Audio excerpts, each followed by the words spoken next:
Have you ever wondered why the most toxic male characters in movies and TV shows are always the most irresistible to women? It's because Hollywood follows a specific format. They have a formula. They take a hypermasculine man, stoic, dominant, aggressive, emotionally distant, emotionally unavailable. They push him as a sex symbol. Think about it. Rip from Yellowstone, Jax from Sons of Anarchy, Daryl from The Walking Dead. How on earth they took a man that looks like he hasn't showered in 2 years, grubby, greasy hair, etc., and made him a sex symbol is beyond me. But what do all these male characters have in common? They all ooze this sense of self confidence, that dominance, that aggression. They're loyal, they protect their family at all costs, etc. But here's the catch. While all those ingredients in a personality sparks instant attraction, it's horrible for the long-term relationship.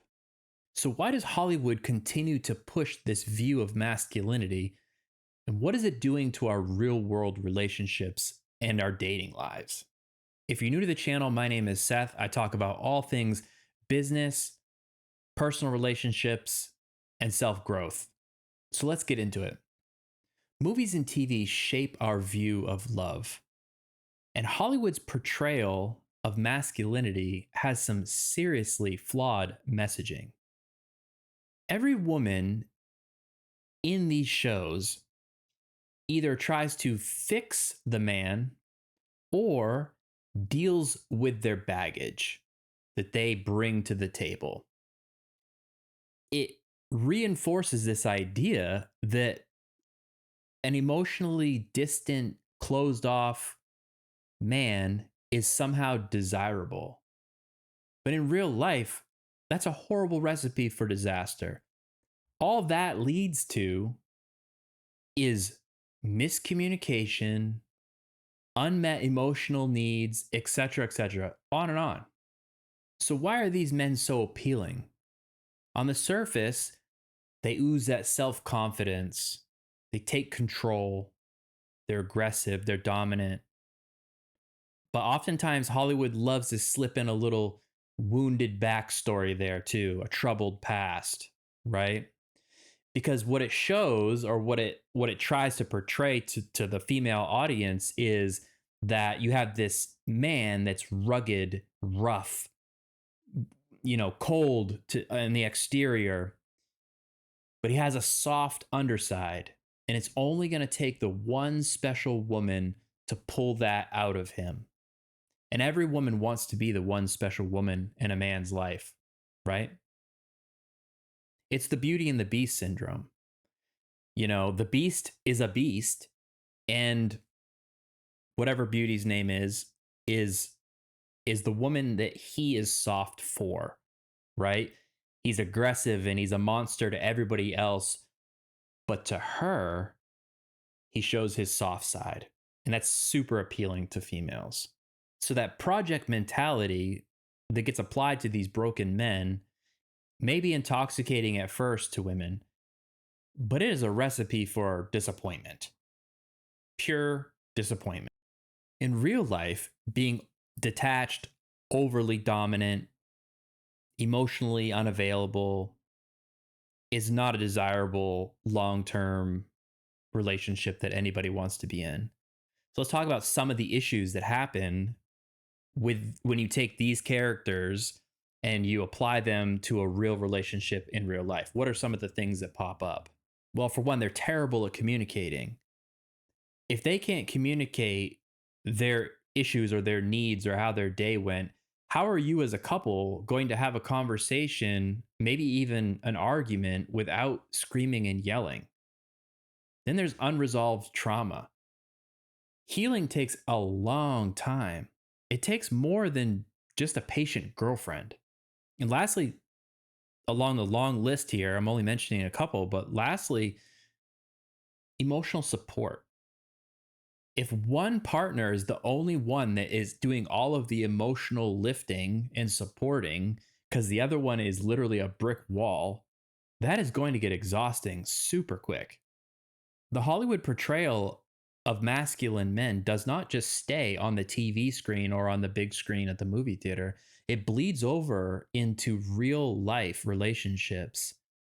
If the bad boy image continues to be put forward as the ultimate catch, it creates future unhealthy dynamics in relationships between men and women. And here's how it plays out: men see the types of characters that women find attractive, hot, sexy.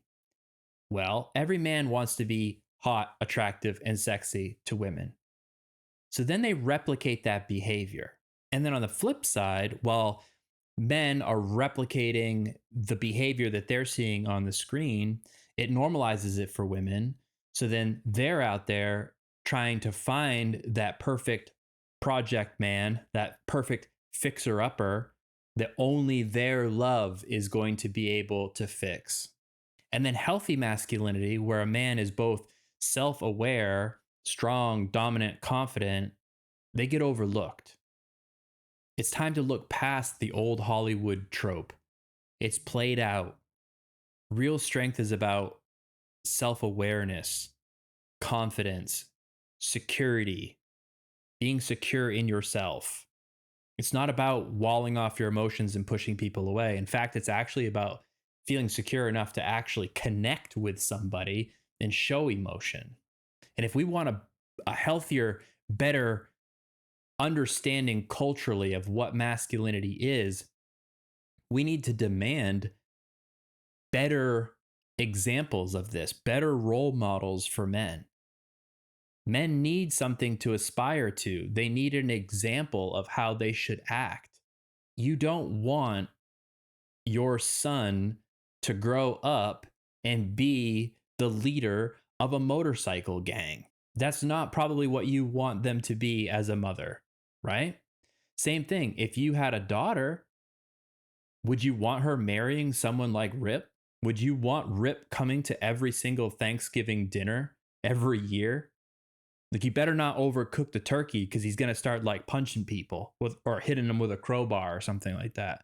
But by you saying these are desirable traits in a partner, your daughter thinks that's who they should go after, and your son thinks that's who they should be.